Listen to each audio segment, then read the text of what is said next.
चलो, तो कल हम लोग पढ़ रहे थे कि अगर कोई, जैसे हमने गैल्वेनोमीटर के बारे में पढ़ रहे थे हम लोग कि गैल्वेनोमीटर बनता कैसे है ना। तो कल मैंने आपको बताया था कि गैल्वेनोमीटर बनता कैसे है ना। और ये आपको फाइन वायर होता है। ये क्या है?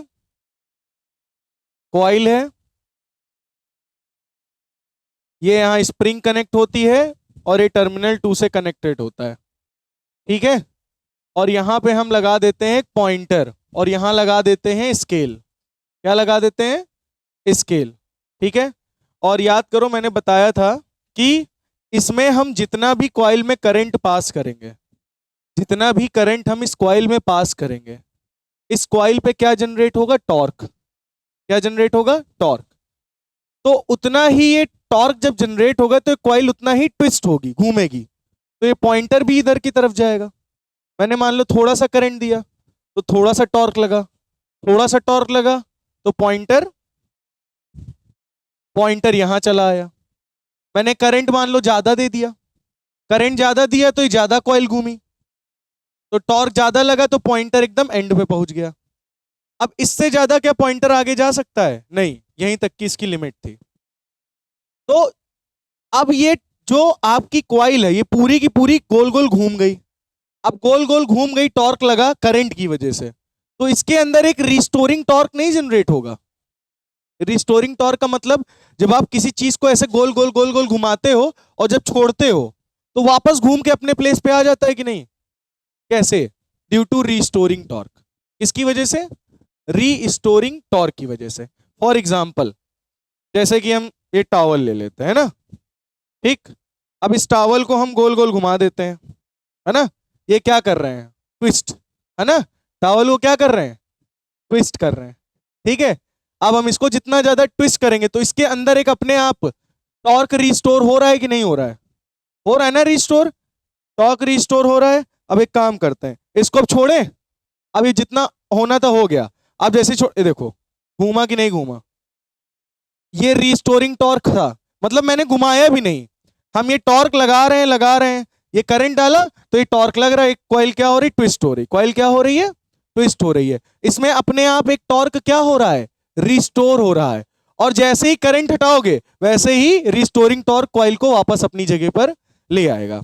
इससे ज्यादा जा पाएगा ये पॉइंटर? नहीं। तो ये कौन सा टॉर्क है? Applied torque. कौन सा टॉर्क है? Applied torque. तो अप्लाइड टॉर्क किसके बराबर हो गया? रीस्टोरिंग टॉर्क के। किसके बराबर हो गया? रीस्टोरिंग टॉर्क के। अब उससे ज्यादा घूम नहीं सकता, उससे ज्यादा घूमेगा खराब हो जाएगा, है ना। तो अप्लाइड टॉर्क किसके बराबर हो गया? रीस्टोरिंग। अप्लाइड टॉर्क कौन सा टॉर्क है? जो हम करंट दे रहे हैं, करंट की वजह से जो इस पे टॉर्क लग रहा है वो अप्लाइड टॉर्क है। और जो इस स्प्रिंग के अंदर टॉर्क जनरेट हो रहा है वो रीस्टोरिंग टॉर्क है।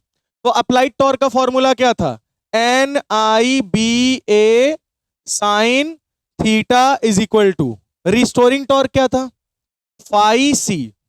सी कौन सा कांस्टेंट है? Torsional constant. कल बताया था ना। सी क्या है? सी क्या है? Torsional constant. मान लो 1 डिग्री पे कॉइल ट्विस्ट की तुमने, तो रिस्टोरिंग टॉर्क कितना आएगा? सी। अभी कह तो नहीं मिल पाएगा। ठीक है। 1 डिग्री हम उसको ट्विस्ट करेंगे तो कितना टॉर्क जनरेट होगा? सी।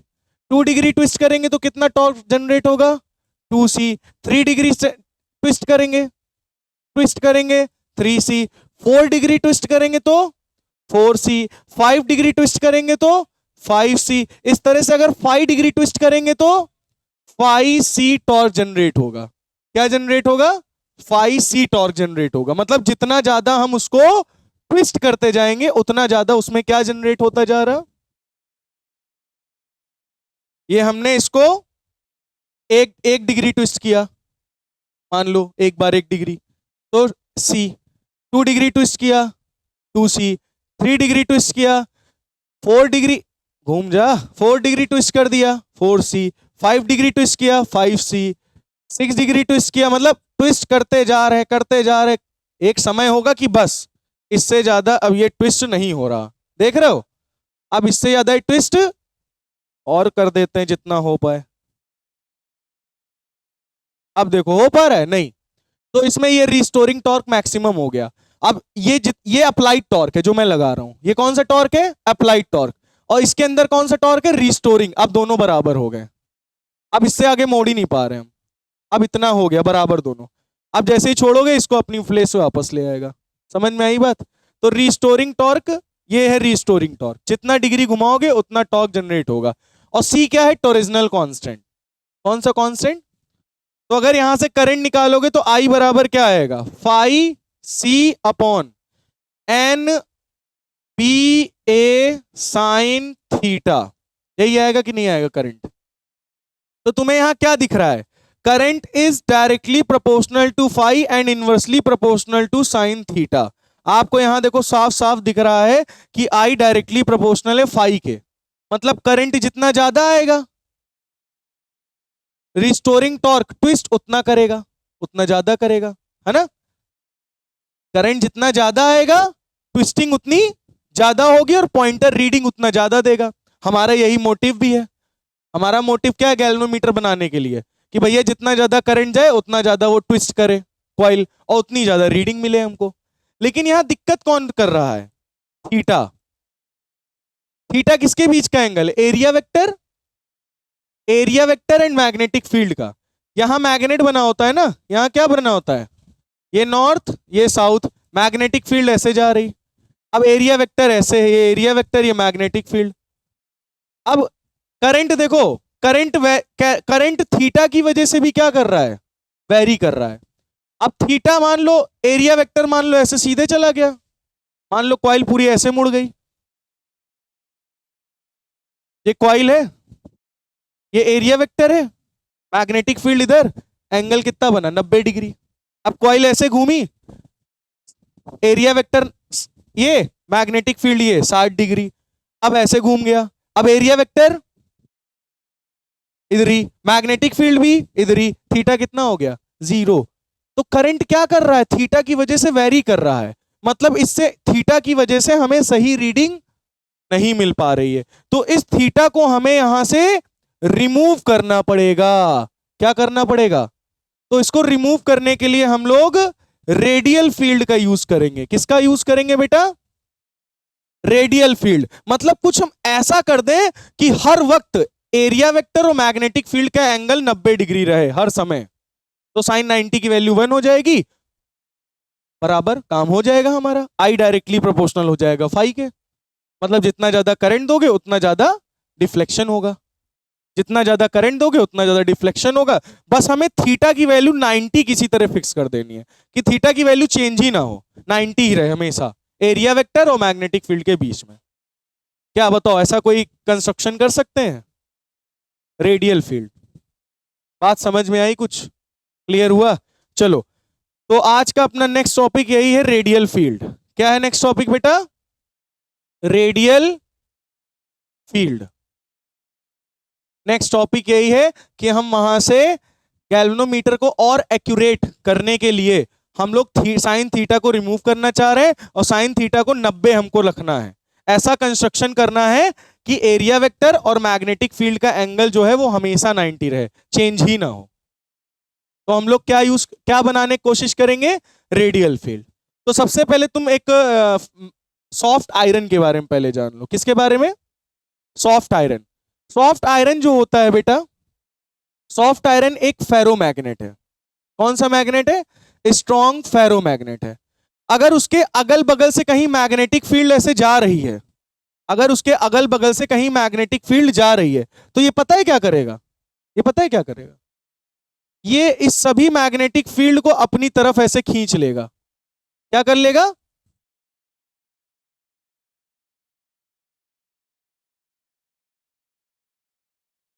ऐसे। ये क्या करेगा? जितनी भी मैग्नेटिक फील्ड है सबको अपनी तरफ घसीट लेगा और अपने अंदर से भेजेगा। बात समझ में आई? तो फेरोमैग्नेट एक कैसा मैग्नेट है? स्ट्रॉन्ग फेरोमैग्नेट होता है। और ये सॉफ्ट आयरन जो होते हैं वो फेरोमैग्नेट होते हैं। क्या होते हैं? फेरोमैग्नेट। सॉफ्ट आयरन कोर्स जो होते हैं वो क्या होते हैं? फेरोमैग्नेट्स। ये बात समझ में आ गई या नहीं? बोलो, इतनी बात समझ में आ गई? तो चलिए, सबसे पहले हमें रेडियल फील्ड बनाने के लिए रेडियल सिलिंड्रिकल मैग्नेट चाहिए। कैसा मैग्नेट चाहिए? सिलिंड्रिकल। कैसा मैग्नेट चाहिए बेटा? सिलिंड्रिकल मैग्नेट चाहिए। सिलिंड्रिकल मैग्नेट समझते हो? ए नहीं,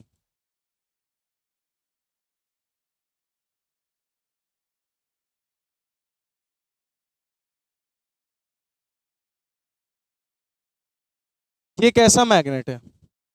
हॉर्स शू मैग्नेट जैसे सिलिंड्रिकल। क्या है रोस? कौन सा मैग्नेट है? Cylindrical magnet. ठीक है, सिलिंड्रिकल मैग्नेट लेंगे। पहली चीज कौन सा मैग्नेट लेंगे? सिलिंड्रिकल, नॉर्थ और साउथ। दूसरा दूसरा हमें सॉफ्ट आयरन लेना है। क्या लेना है? सॉफ्ट आयरन कोर लेना है। और कैसा? सिलिंड्रिकल। कैसा सॉफ्ट आयरन कोर लेना है? सिलिंड्रिकल। मतलब इसके अंदर सॉफ्ट आयरन कोर हम कैसा रखेंगे? सिलिंड्रिकल। ये सॉफ्ट आयरन कोर है। और ये कौन सा व्यू हम बना रहे हैं? Top view. ये कौन सा व्यू है बेटा? कौन सा व्यू बन रहा है ये? Top view. रियलिटी में पता है कैसे बनेगा? ऐसे नॉर्मल जैसे तुम देखते हो तो ये बनेगा, ये ऐसे सिलिंड्रिकल।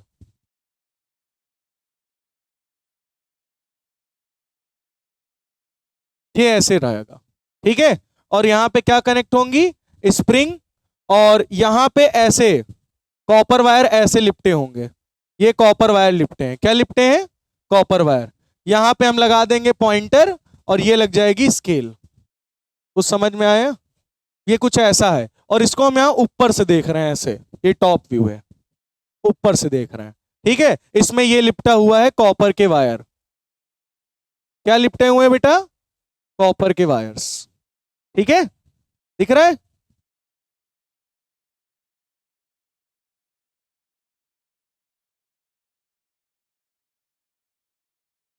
ये कॉपर के वायर्स लिपटे हुए हैं।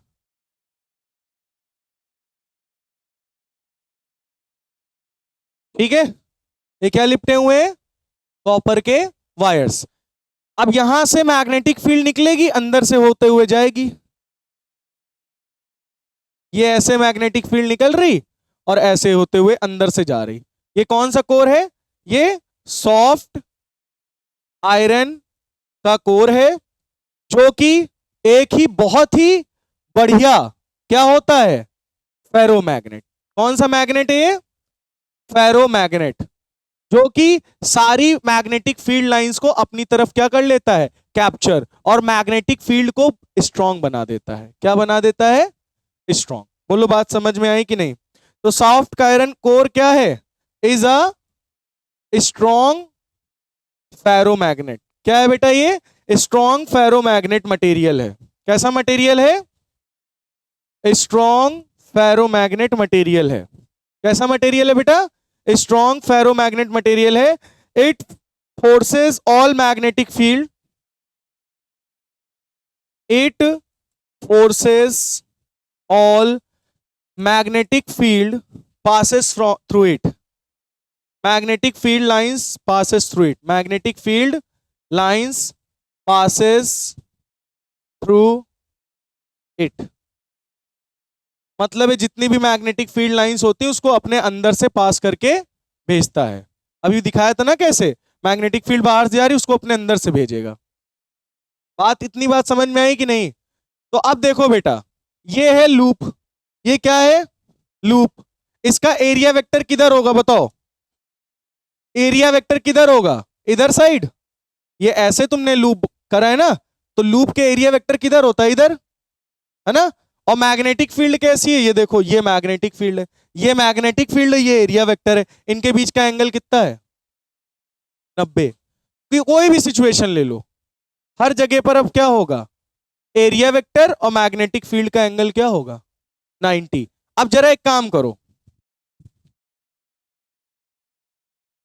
एनी सिचुएशन, अब तुम तार को ऐसे लपेट दो, ऐसे, ठीक है, ऐसे लपेट दिया, तो इसका एरिया वेक्टर किधर होगा? ऊपर होगा या नहीं होगा?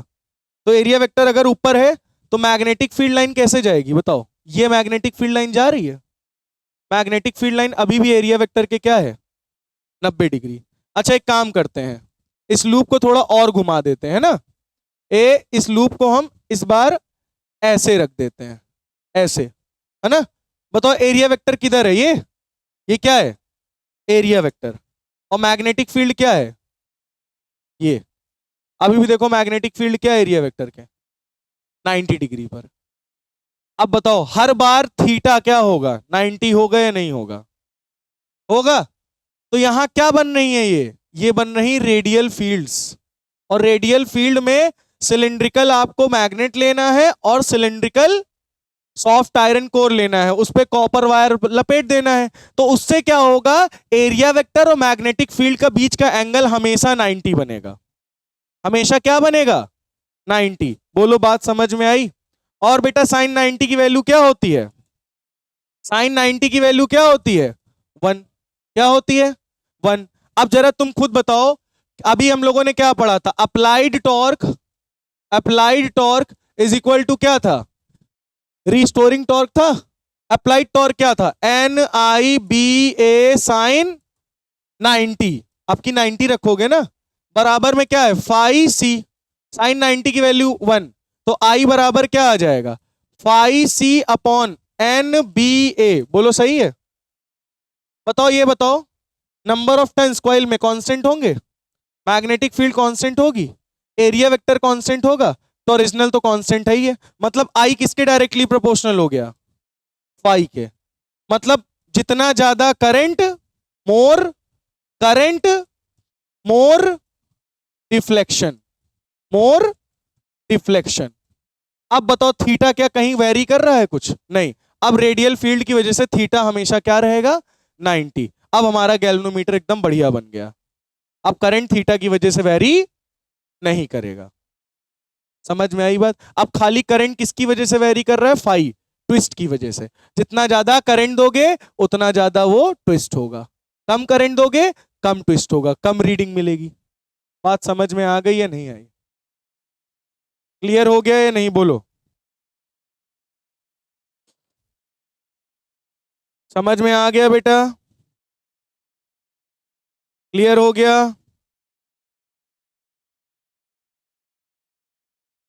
तो अब डालो हेडिंग सेंसिटिविटी ऑफ गैल्वेनोमीटर। तो ये रेडियल फील्ड थी। अब आपको ये समझ में आ गया होगा रेडियल फील्ड हम क्यों यूज करते हैं गैल्वेनोमीटर में, ताकि थीटा को 90 बनाया जा सके। थीटा 90 हो जाएगा तो हमारी प्रॉब्लम सारी सॉल्व हो जाएगी। क्योंकि हम देखे पीछे, क्या देखा हमने? जब सिलिंड्रिकल नहीं था, स्क्वायर रेक्टेंगुलर था, तो उसमें करंट वेरी कर रहा था ट्विस्ट करने पर भी और थीटा के पे भी। साइन थीटा की वजह से भी क्या कर रहा था? Current very. और हमको क्या मोटिव हमारा क्या था? आई डायरेक्टली प्रोपोर्शनल टू केवल और केवल फाई होना चाहिए, थीटा पे वेरी नहीं होना चाहिए, थीटा पे नहीं डिपेंड करना चाहिए। तो हमने थीटा को 90 कर दिया, क्या करके? रेडियल फील्ड लगा के रेडियल फील्ड बना दिया, साइन थीटा रिमूव हो गया। समझ में आई बात? समझ में आई? तो इस कंडीशन में क्या होगा? कॉइल चाहे जैसे घूमे, एरिया वेक्टर के मैग्नेटिक फील्ड हमेशा क्या रहेगी? क्या रहेगी? 90 डिग्री। फिर आई किसके डायरेक्टली प्रोपोर्शनल होगा? फाई के। आई किसके डायरेक्टली प्रोपोर्शनल होगा? फाई के। मतलब जितना ज्यादा करंट उतना ज्यादा रीडिंग, कम करंट कम रीडिंग। समझ में आ गई होगी बात? चलिए लिखे sensitivity of galvanometer. Next topic और लास्ट, सेंसिटिविटी ऑफ गैल्वेनोमीटर। तो टॉपिक क्या है बेटा? Sensitivity of galvanometer. सेंसिटिविटी का मतलब समझते हो क्या होता है? सेंसिटिविटी का क्या मतलब समझते हो? बताओ। छोटी सी चिंगारी में बड़ा सा धमाका। TNT लगा दो, एक हल्की सी चिंगारी लगाओ, धमाका हो गया, धमाका बड़ा। ये है सेंसिटिविटी। नहीं समझे? बहुत ही स्मॉल करंट पे डिफ्लेक्शन क्या देना? बहुत ज्यादा। तो गैल्वेनोमीटर यही तो करता है। गैल्वेनोमीटर सेंसिटिव क्यों है? क्योंकि वो बहुत ही छोटे से छोटे करंट को अगर उसको मिलता है तो डिफ्लेक्शन यूं देता है, भयंकर वाला। समझ रहे हो ना? ऐसे धरपटक क्या है? सेंसिटिव है, जैसे ही नीचे गिरा फाट से फटेगा। नहीं, कुछ कुछ होते हैं। तो तुम असली धरपटक देसी तुमने दगाया नहीं है। देसी धरपटक जो होते हैं उसमें मिट्टी लिपटी हुई होती है, उसको तुम ऐसे खाली छोड़ दो ना, धमाक से मचता है। हाँ नहीं, पैर पे गिरेगा तो कुछ नहीं, लेकिन तुम ऐसे छोड़ दो खाली। तुम देसी नहीं लियो फिर आज तक, वो जितने जितने दगाए हैं वो सब चाइनीज वाले हैं। देसी धरपटक में सुतली लपटी हुई होती है और उसमें मिट्टी लपटी होती है, उसको तुम ऐसे हल्के से फेंक दो, दम से मचता है। हम बनाते थे यार। बताते हैं, अभी लाइव चल रही है। सेंसिटिविटी ऑफ गैल्वेनोमीटर, ठीक है। सेंसिटिविटी का मतलब क्या होता है, बहुत ही लाइट करंट, बहुत ही स्मॉल करंट तुम गैल्वेनोमीटर को दोगे तो वो डिफ्लेक्शन बहुत ही हाई दिखाता है। तो सेंसिटिविटी का मतलब समझ में आया क्या होता है, स्मॉल करंट भी उसका डिफ्लेक्शन कैसा देगा, हाई।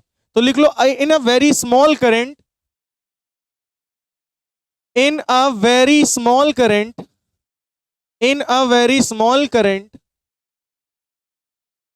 बहुत ही स्मॉल करंट में भी shows large deflection, shows large deflection. कैसा डिफ्लेक्शन देगा बेटा, बहुत ही लार्ज डिफ्लेक्शन देता है गैल्वेनोमीटर, तो उसको कहते हैं गैल्वेनोमीटर सेंसिटिव है। हल्के सेमी करंट में भी बहुत ज्यादा डिफ्लेक्शन दिखा रहा है, तो उसको क्या बोलोगे, सेंसिटिव है, बहुत ज्यादा सेंसिटिव है। बात समझ में आई। तो आज हम लोग गैल्वेनोमीटर में जानेंगे करंट सेंसिटिविटी के बारे में। किसके बारे में, करंट सेंसिटिविटी। चाहे देख लो वहां पे फॉर्मूला लिखा होगा करंट सेंसिटिविटी। करंट सेंसिटिविटी होता है बेटा फाई अपॉन आई। क्या होता है, अच्छा तुम खुद सोचो, जितना स्मॉल करंट, करंट सेंसिटिविटी उतनी ज्यादा, और उतना ज्यादा क्या करेगा, ट्विस्ट। जितना कम करंट उतना ज्यादा सेंसिटिव और उतना ज्यादा डिफ्लेक्शन। फाई क्या है, ट्विस्ट, डिग्री ऑफ ट्विस्ट, है ना।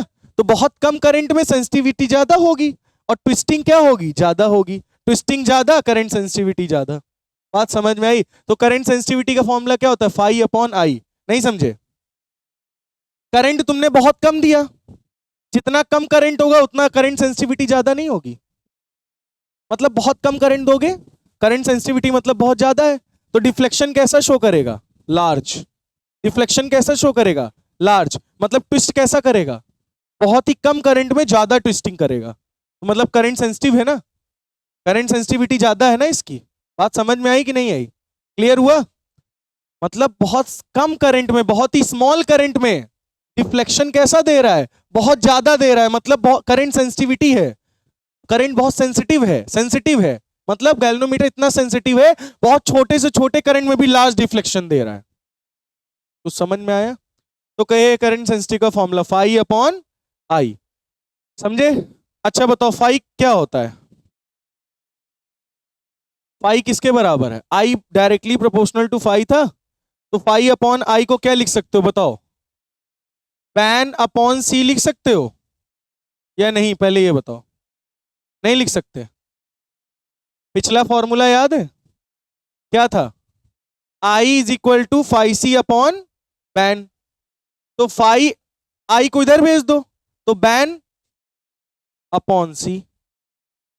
नहीं समझे, भाई आई को इधर भेज दो, बैन को उधर भेज दो, सी को नीचे, तो phi upon I BAN upon C, यही तो मैंने लिखा है, बैन अपॉन सी। क्लियर हुआ। तो ये बताओ अगर हमें गैल्वेनोमीटर को और सेंसिटिव बनाना है तो क्या करें। तो सेंसिटिविटी अगर आपको बढ़ानी है, सेंसिटिविटी बढ़ानी है, गैल्वेनोमीटर की करंट सेंसिटिविटी अगर तुम्हें बढ़ानी है, तो मैग्नेटिक फील्ड बढ़ा दो, या एरिया एरिया बढ़ा दो कॉइल का, या फिर नंबर ऑफ टर्न्स बढ़ा दो, या फिर टोरिजनल कांस्टेंट कम कर दो। और टोरिजनल कांस्टेंट सबसे कम किसका होता है, फॉस्फोर, फॉस्फोर ब्रॉन्ज का। किसका होता है बेटा सबसे कम, फॉस्फोर ब्रॉन्ज का सबसे कम होता है सी, टोरिजनल कांस्टेंट।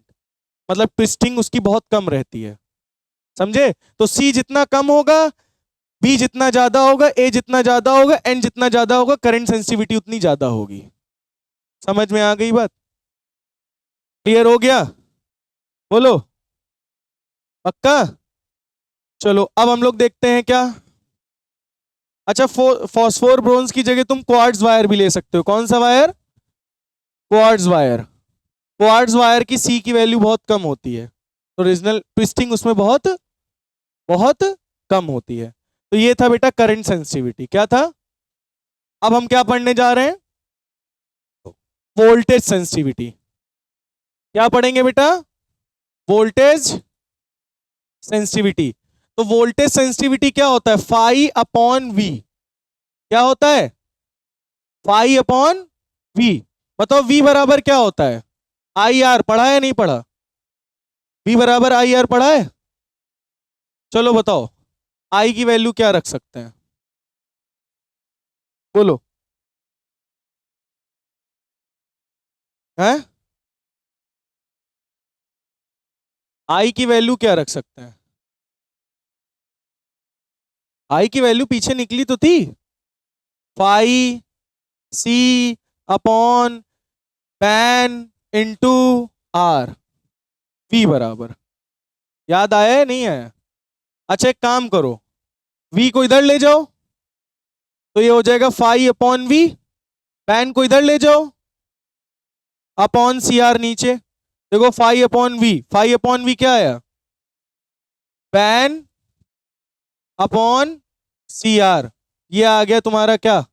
Voltage sensitivity. क्या आ गया ये? Voltage sensitivity. समझ में आया? और वोल्टेज सेंसिटिविटी अगर बढ़ानी है तो क्या करो?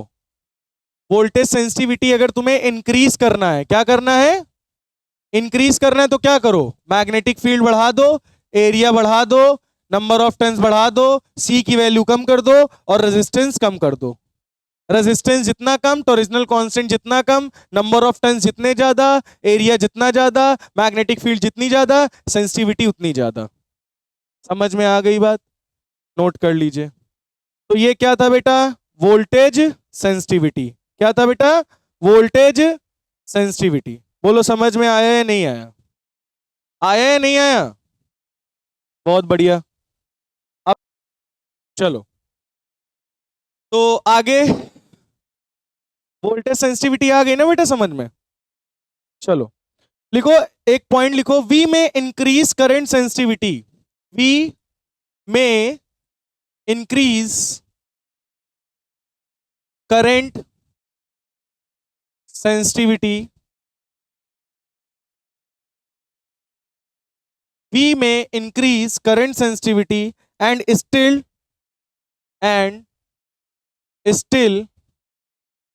लिखिए and still voltage sensitivity do not increase. Voltage sensitivity may not increase. ठीक है? Voltage sensitivity do not increase. समझे क्या बोल रहा है बेटा? ध्यान से सुनना। यहां क्या बोल रहा है? यहां बोल रहा है कि अगर करंट सेंसिटिविटी हम बढ़ाते हैं तो जरूरी नहीं वोल्टेज सेंसिटिविटी भी बढ़े। क्या बोला हमने? अगर हम करंट सेंसिटिविटी इंक्रीज करते हैं तो जरूरी नहीं है कि वोल्टेज सेंसिटिविटी बढ़े, वोल्टेज सेंसिटिविटी रिमेन सेम भी रह सकता है। क्या रह सकता है? Remain same. जैसे आपको इसको समझाते हैं, सपोज कर लेते हैं, सपोज ध्यान से सुनिएगा, जैसे क्वाइल है जिसमें नंबर ऑफ टर्न्स n थे, उसमें नंबर ऑफ टर्न्स हमने डबल कर दिए। नंबर ऑफ टर्न्स क्या कर दिए? डबल।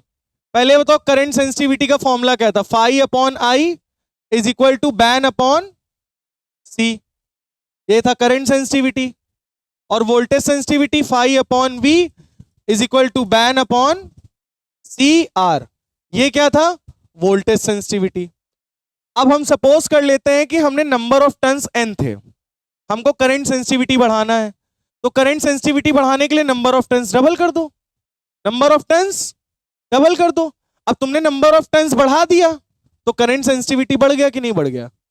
बोलो, करंट सेंसिटिविटी बढ़ा या नहीं बढ़ा? पहले ये बताओ। बढ़ा ना? अच्छा करंट सेंसिटिविटी मान लो बढ़ गया। अच्छा नंबर ऑफ टर्न्स तुमने डबल किए तो लेंथ बढ़ गई वायर की। लेंथ बढ़ी तो रेजिस्टेंस भी तो बढ़ा।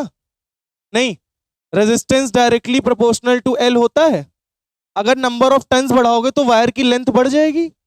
और लेंथ बढ़ने का मतलब रेजिस्टेंस भी तो बढ़ जाएगा, नहीं बढ़ेगा? बढ़ेगा ना? तो अब तुम खुद देखो, यहां पे नंबर ऑफ टर्न्स डबल किए, करंट सेंसिटिविटी तो बढ़ गई, लेकिन जब यहां नंबर ऑफ टर्न्स डबल किए तो रेजिस्टेंस भी तो डबल हो गया। तो 2 से 2 cancel, voltage sensitivity remain same, voltage sensitivity में कोई बदलाव नहीं आएगा। तो यही लाइन ये साफ साफ एनसीईआरटी में लिखी हुई है, वी में increase current sensitivity but still voltage sensitivity do not increase. Voltage sensitivity नहीं बढ़ेगी। क्यों नहीं बढ़ेगी? क्योंकि नंबर ऑफ टर्न्स बढ़ाओगे तो उसकी लेंथ बढ़ेगी, जितना लेंथ बढ़ेगी रेजिस्टेंस उतना ज्यादा बढ़ जाएगा। अगर 2n करोगे रेजिस्टेंस 2r, तो n बढ़ाया, करंट सेंसिटिविटी तो बढ़ गई, बट यहां रेजिस्टेंस भी डबल हो गया। 2 से 2 cancel, voltage sensitivity remains same, voltage sensitivity नहीं बढ़ेगी। बोलो बात समझ में आई कि नहीं? तो करंट सेंसिटिविटी क्या हो जाएगी? नंबर ऑफ टर्न्स बढ़ाने की वजह से करंट सेंसिटिविटी इंक्रीज कर जाएगी, but voltage sensitivity remains same. बोलो ये बात कितने बच्चों को समझ में आ गई? इसको भी आप सभी लोग नोट कर लीजिए। पैन बाई सी आर, वो 2 से 2 कैंसिल है। चलिए इसको अभी आप लोग नोट कर लीजिएगा, न्यूमेरिकल है। 2 मूविंग कॉइल गैल्वेनोमीटर कितने हैं? 2 मूविंग कॉइल गैल्वेनोमीटर। बेटा कितने गैल्वेनोमीटर है? 2 मूविंग कॉइल गैल्वेनोमीटर है। एक में नंबर ऑफ टर्न्स है 30, कितना है? रेजिस्टेंस है 10 ओम, रेजिस्टेंस कितना है? 10 ओम। एरिया है A1 3.6 इंटू 10 की पावर -6 मीटर स्क्वायर, ये एरिया दिया गया है, ठीक है। और मैग्नेटिक फील्ड दी गई है B1 is equal to 0.25 tesla, ये फर्स्ट वाले गैल्वेनोमीटर की रीडिंग है सारी चीजें। फिर सेकंड वाले गैल्वेनोमीटर का दिया हुआ है N2 is equal to 42 turns. Resistance दिया गया है कितना? 14 ओम, 14 ओम। एरिया A2 दिया गया है 3.6 इंटू 10 की पावर -6 मीटर स्क्वायर, और मैग्नेटिक फील्ड दिया गया है बेटा 0.25 टेस्ला। कितना है? 0.25 टेस्ला।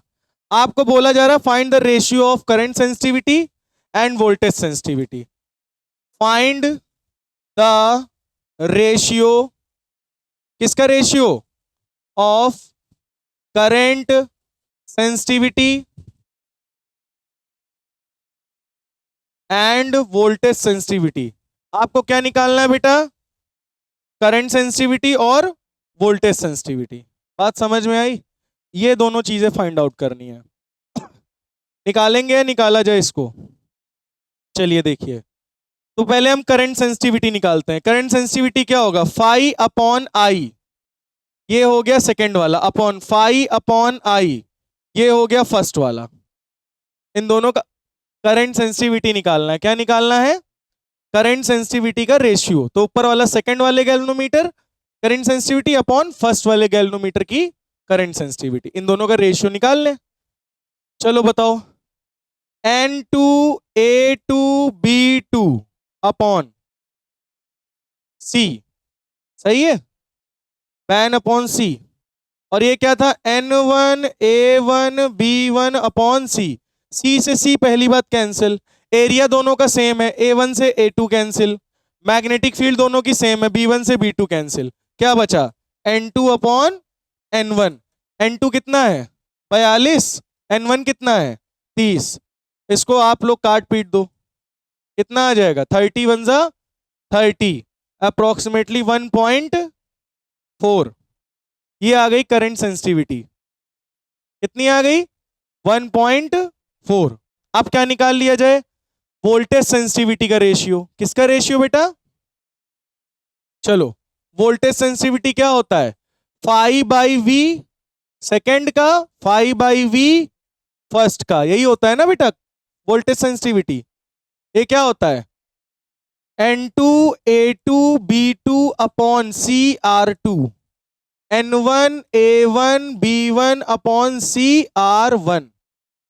अब एरिया दोनों का सेम है, एरिया से एरिया कैंसिल, मैग्नेटिक फील्ड दोनों सेम है, कैंसिल, सी से सी कैंसिल, ऊपर क्या बचा N2 बाई R2, नीचे क्या बचा N1 बाई R1, R1 ऊपर चला जाएगा, R2 नीचे, तो N2 R1 upon N1 R2, तो N2 कितना है 42 इंटू R1 कितना है 10, N1 कितना है 30 और R2 कितना है 14। इसको सॉल्व कर लो, 0 से 0 क्या हो गया कैंसिल, और 14 3 कितना होगा 42, और 14 3 कितना होगा 3 4 12 और 4 42 1। तो ये आ गया क्या वोल्टेज सेंसिटिविटी, क्या आ गया वोल्टेज सेंसिटिविटी। बोलो समझ में आ गया, क्लियर हो गया या नहीं। तो क्या क्या हम लोगों ने निकाला, रेशियो करंट सेंसिटिविटी का और वोल्टेज सेंसिटिविटी का, नोट कर लीजिए।